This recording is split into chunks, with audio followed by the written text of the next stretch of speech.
some important terms related to conduction of heat through conducting rod in steady state. ये important term है, हमने last term या last to last term भी हमने बहुत कायदे से बताया था। कुछ इंपॉर्टेंट बातें हैं जो हमको समझनी है, ठीक है। तो पहला टर्म जो है हमारे पास, ठीक है, इसमें पहला है few important terms are few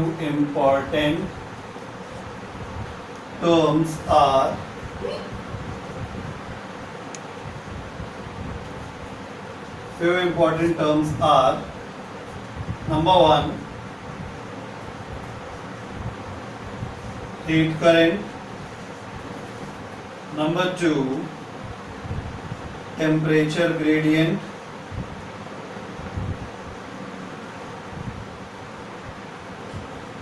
and number three, heat current, temperature gradient, and number three, thermal resistance.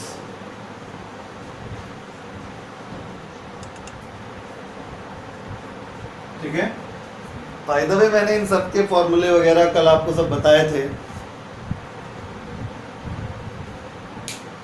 Still आज बाकायदा इसको with definition, formula, unit, nature सब कुछ एक्सप्लेन करेंगे, क्योंकि आगे की सारी कहानी इसी पर निर्भर करती है।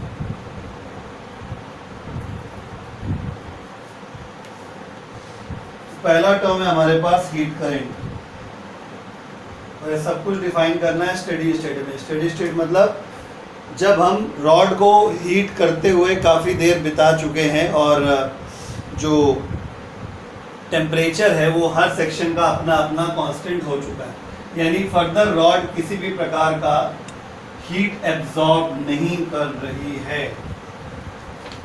ठीक है। तो सबसे पहले बात कर लेते हैं हीट करंट की। हीट करंट जैसे इलेक्ट्रिक करंट वैसे हीट करंट, यानी किसी क्रॉस सेक्शन के थ्रू, ठीक है। जब आप 12th में जाएंगे तो अब मैं आपको इलेक्ट्रिसिटी का, इलेक्ट्रिक करंट का सही डेफिनेशन बताऊंगा। अभी आप लोग जो पढ़े हैं डेफिनेशन, उस डेफिनेशन में आप याद करिए कि इतना पढ़े था, rate of flow of charge is called electric current. वास्तविकता में ये अधूरी बात है, वास्तविकता में ये अधूरी बात है, ठीक है। जब किसी क्रॉस सेक्शन के थ्रू परपेंडिकुलरली जितना भी चार्ज पास होता है पर यूनिट टाइम, उसको हम इलेक्ट्रिक करंट कहते हैं, ठीक है। वही चीज़ यहाँ पे होगी, मैं समझाने का प्रयास करता हूँ, फिर डेफिनेशन लिखवाऊंगा। कंसीडर द सिचुएशन, मान लीजिए कि मेरे पास ये कंडक्टिंग रॉड है,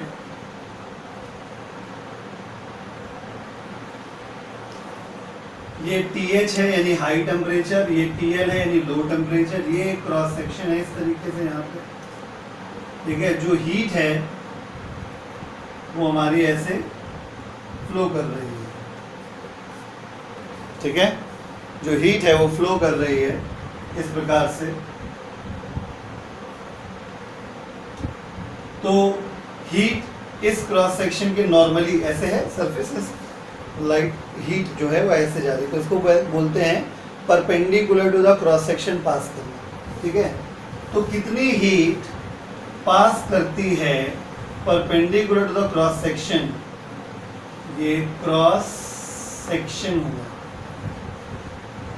क्रॉस सेक्शन ऑफ कंडक्टर। तो कितनी heat through the cross section of conductor normally pass होती है पर यूनिट टाइम, इसी को हम लोग कहते हैं हीट करंट। यानी कि मैं यहाँ लिख देता हूँ, the heat energy passing through the cross section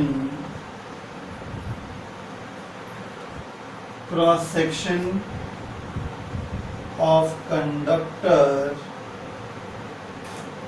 normally,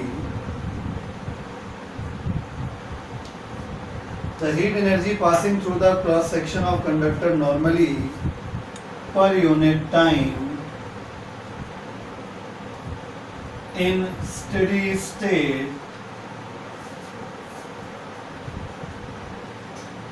is called heat current. ठीक है, तो डेफिनेशन के अकॉर्डिंग, तो अकॉर्डिंग टू डेफिनेशन के अकॉर्डिंग अगर हम लोग चलें तो हीट करंट को H से रिप्रेजेंट करेंगे और ये Q/T के बराबर हो जाएगा।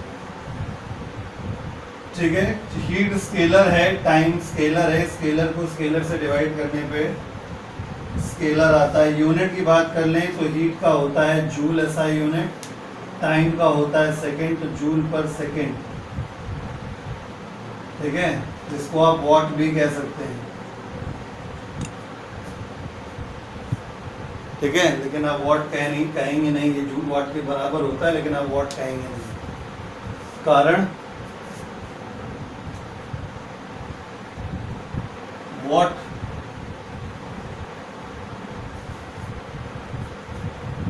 उसे कह भी सकते हैं अगर कहीं आ जाए इस टॉपिक के अंतर्गत, मतलब ये कहने का कि अगर बाय चांस वॉट लिख दिया गया और टॉपिक यही चल रहा है हीट वाला, तो आप अंडरस्टूड रखिएगा कि यहाँ पे वॉट का मतलब कौन सी एनर्जी अपॉन क्या टाइम, इस चीज़ को ध्यान रखिएगा। ठीक है, तो ये हो गया आपका SI यूनिट। ठीक है, तो ये फॉर्मूला डेफिनेशन, ये आपका हीट करंट हो गया। ठीक है, हीट करंट के बाद अगला है टेम्परेचर ग्रेडियंट।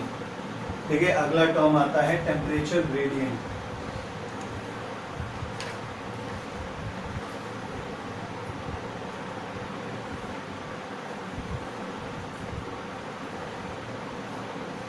ठीक है,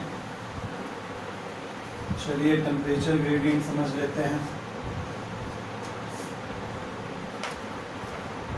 हमने कल भी बताया था, फिर बता रहे हैं कि जो भी चीज़ें डिस्टेंस के साथ चेंज होती हैं उनके लिए ग्रेडियंट शब्द लगाया जाता है। यानी जैसा कि आप देख रहे हैं कि अगर ये एक रॉड है स्टडी स्टेट में, एट स्टडी स्टेट, पिछले वाले हेडिंग में भी आप डायग्राम के ऊपर लिख लीजिएगा एट स्टडी स्टेट। तो आप जैसा कि नोटिस कर रहे हैं कि जैसे जैसे अगर मैं इसकी लेंथ को डेल्टा एल मानूं यहाँ से यहाँ, तो जैसे जैसे आप आगे बढ़ते जा रहे हैं वैसे वैसे टेम्परेचर फॉल होता जा रहा है, हाई टेम्परेचर लो टेम्परेचर, क्योंकि हीट यहाँ से यहाँ फ्लो कर रही है। तो जब कोई चीज़ डिस्टेंस के साथ साथ वेरी करती जाती है उसको ग्रेडियंट शब्द लगाना उचित माना जाता है। और ग्रेडियंट का मतलब क्या होता है? हियर जो ग्रेडियंट है अगर मैथमेटिकली समझा जाए तो ग्रेडियंट का मतलब होता है पर यूनिट लेंथ। जो चीज़ लेंथ के साथ वेरी कर रही है उसको लेंथ के रिस्पेक्ट में कैलकुलेट करना टेम्परेचर ग्रेडियंट है। तो TG temperature gradient equal to delta T upon delta L। नहीं समझे बात को? यानी कि अगर इन दोनों एंड्स के बीच, जिनकी लेंथ हमको पता है, इन दोनों एंड्स के बीच अगर टेम्परेचर का डिफरेंस डेल्टा T है और इतना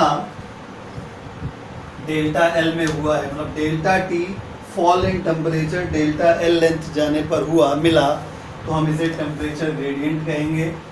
ठीक है, ये स्केलर क्वांटिटी, ये स्केलर क्वांटिटी, तो ये भी स्केलर क्वांटिटी हो गई।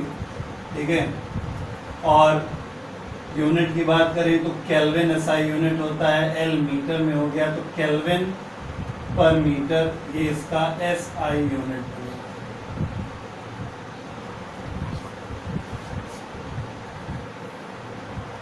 वैसे एक बात यहाँ पे आपसे मिस्टेक हो गई, ठीक है, लेकिन इसके बारे में बहुत ज़्यादा डिटेल में आपको सिलेबस में पढ़ना नहीं है, लेकिन फिर भी मैं स्टिल एक बात बता देता हूँ।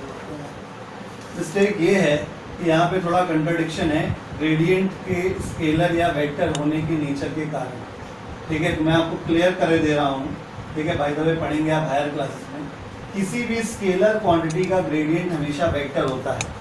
टेम्परेचर एक स्केलर है और इसका ग्रेडियंट निकाला गया तो temperature gradient is a vector.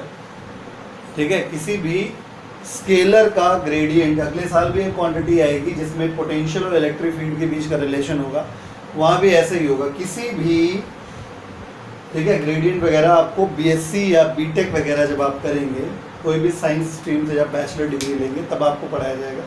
That's why अभी आपको यहाँ बहुत पेन लेने की ज़रूरत नहीं है, बट मैं आपको बता दिया हूँ कि यहाँ पे अगर आपने ये किया कि हाँ ये स्केलर तो ये भी स्केलर, तो गड़बड़ हो जाएगी, क्योंकि ग्रेडियंट एक अलग तरीके का मैथमेटिकल ऑपरेटर होता है, यहाँ पे चीज़ें बदल जाती हैं। ठीक है, इसलिए इस बात को ध्यान रखिएगा। टेम्परेचर ग्रेडियंट जो चीज़ है वो आपके बेसिक नॉलेज जो आपके पास अभी है उससे थोड़ा अलग है। जब बैचलर डिग्री में आप पढ़ेंगे, ठीक है, बीटेक बीएससी में अगर आप पढ़ेंगे तो उस कंडीशन में आपको ग्रेडियंट और ये सब कई और ऑपरेटर्स आपको नए इंट्रोड्यूस कराए जाएंगे, उनको पढ़ाएंगे। फिलहाल इतना मैंने बता दिया, किसी स्केलर का ग्रेडियंट हमेशा वेक्टर होता है, बात खत्म। तो ये हो गया टेम्परेचर ग्रेडियंट। तो अगर मैं इसी फॉर्मूले को देख के डेफिनेशन बनाऊं तो क्या होगी definition? The fall in temperature per unit length या change in temperature if we move along a conductor in steady state, then the fall in temperature या change in temperature per unit length is called temperature gradient. In steady state,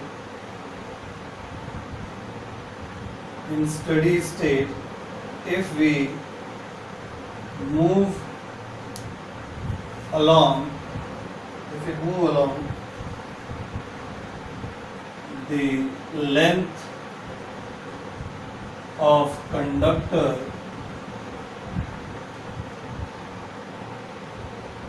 then the change in temperature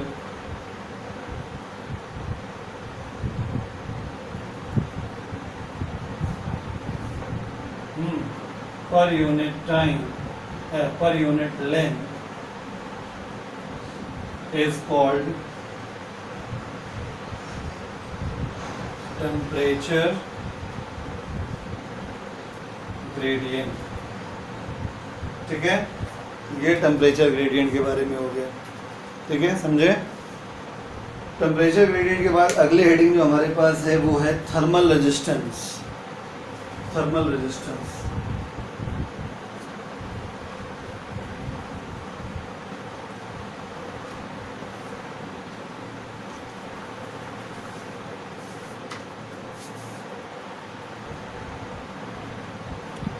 thermal resistance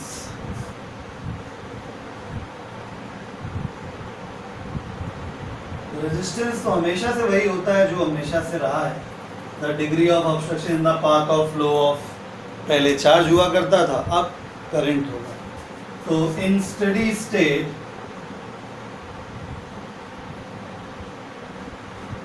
the rate of flow of heat,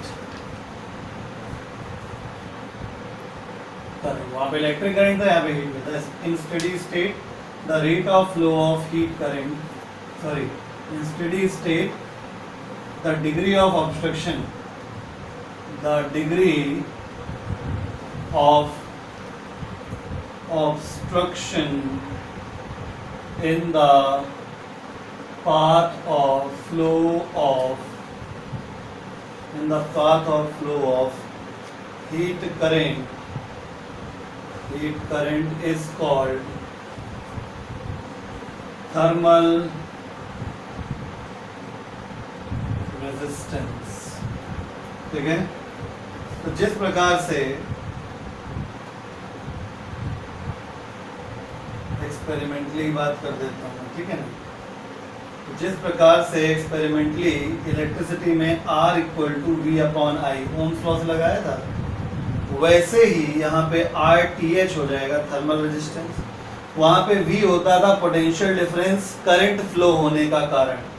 यहाँ पे temperature difference होता है heat current flow होने का कारण, वहाँ I electric current होता है, यहाँ पे H हीट करंट होता है। इस प्रकार से थर्मल रेजिस्टेंस का फॉर्मूला आ गया। डेल्टा टी एक स्केलर क्वांटिटी है, हीट करंट भी एक स्केलर क्वांटिटी है, थर्मल रेजिस्टेंस भी एक स्केलर क्वांटिटी हो जाएगी। यूनिट की बात करें तो केल्विन और हीट करंट का था जूल पर सेकेंड, तो केल्विन सेकेंड पर जूल ये भी यूनिट लिखा जा सकता है, तो ये इसका हो गया एसआई यूनिट। इस प्रकार से थर्मल रेजिस्टेंस है, ठीक है। गुड कंडक्टर का थर्मल रेजिस्टेंस कम होगा, बैड कंडक्टर का थर्मल रेजिस्टेंस हाई होगा। ऑब्वियसली जिसका रेजिस्टेंस हाई हो जाएगा, जिसका रेजिस्टेंस हाई हो जाएगा, ठीक है, वो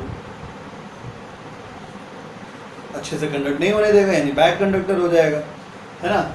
इस प्रकार से ये तीनों इंपॉर्टेंट पैरामीटर्स आपके हो।